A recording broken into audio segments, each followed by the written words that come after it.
સામાન્ય રીતે જોવા મળે છે કે માતા-પિતા વગરના સંતાનોને રોજિંદા જીવનમાં જ અનેક મુશ્કેલીઓ વેઠવી પડતી હોય છે અને જ્યારે વાત લગ્નની આવે ત્યારે લાખો રૂપિયાનો ખર્ચ થતો હોય છે. ત્યારે તો વધારે તકલીફોનો સામનો કરવો પડે છે.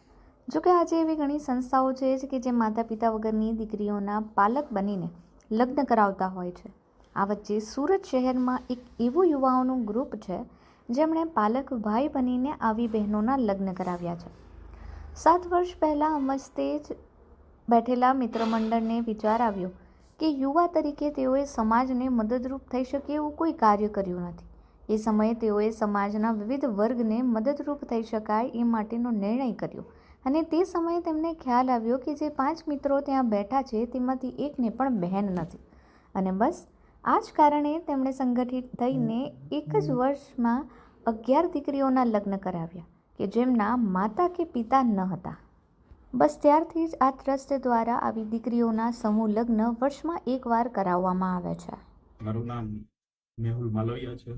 આજથી આ મારો 7મો સમૂહ લગ્ન છે. 7 વર્ષ પહેલા અમે 5 મિત્રો બેઠા હતા અને ત્યારે તમને એવો વિચાર આવ્યો કે ભાઈ 5 મિત્રો એવું એકબીજા ડિસ્કસ કરતા હતા કે ભાઈ આપણે કંઈક કરવું જોઈએ, કંઈક સેવા કરવી જોઈએ, બરોબર. અને ત્યારે એ જે 5 મિત્રો અમે બેઠા હતા 5માંથી એક પણ બેન નહોતી, બરોબર. એટલે અમે એવો વિચાર કર્યો કે ભાઈ આપણે 5માંથી એકેયને બેન નથી, તો આવી ઘણી બહેનો હશે કે જેને આપણી જેવા ભાઈઓ નહીં હોય, બરોબર. અને એ સમયે અમે એવું ડિસિઝન લીધું કે આપણે 11 દીકરીઓ પરણાવીએ અને જે પણ આપણું જે મિત્ર સર્કલ છે એમાંથી આપણે એક ફંડ ભેગું કરી અને 11 દીકરીઓ પહેલી પરણાવીએ.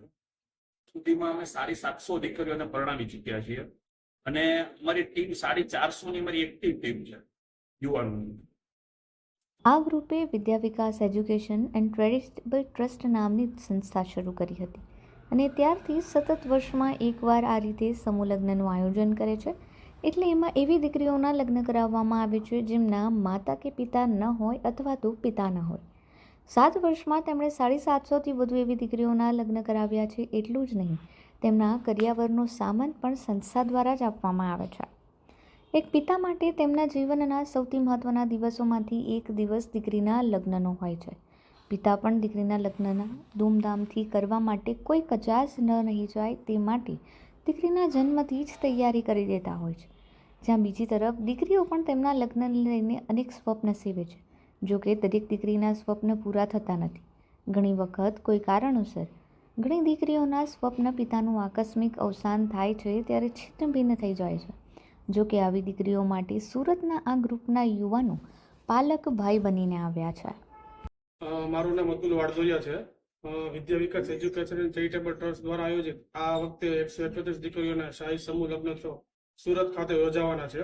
તેમાં અમે વાત કરીએ સેવાની તો અમારા ટ્રસ્ટ તરફથી રક્તદાન કેમ્પ છે. ખાસ કરીને જો આપણે કોરોના સમયમાં બ્લડની એટલી જરૂરિયાત હતી પણ લોકોને મળતું નહોતું, એના હિસાબે અમે અનુસંધાને કામ કરીએ છીએ.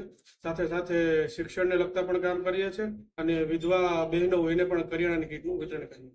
લગ્નોત્સવની જો વાત કરું તો ખાસ કરીને અમારી પાસે જે કરિયાવર આપવામાં આવે છે, પહેલા તો એમનું લિસ્ટ તૈયાર થાય, પછી અમે દાતા પાસે જઈએ અને એમને પ્રિપેર કરીએ કે આટલી વસ્તુ છે અને કરિયાવરમાં અમારે શું શું જરૂરિયાત છે તેમની અમને રજૂઆત કરીએ. બીજું કે અમે રોકડ દાન નથી લેતા. દાતાશ્રીઓને એ જ કહીએ છીએ કે તમે વસ્તુ અમારી પાસે એ કહી વસ્તુ લઈને અમે અમારી સ્થળ પાસે લઈ જઈએ છીએ.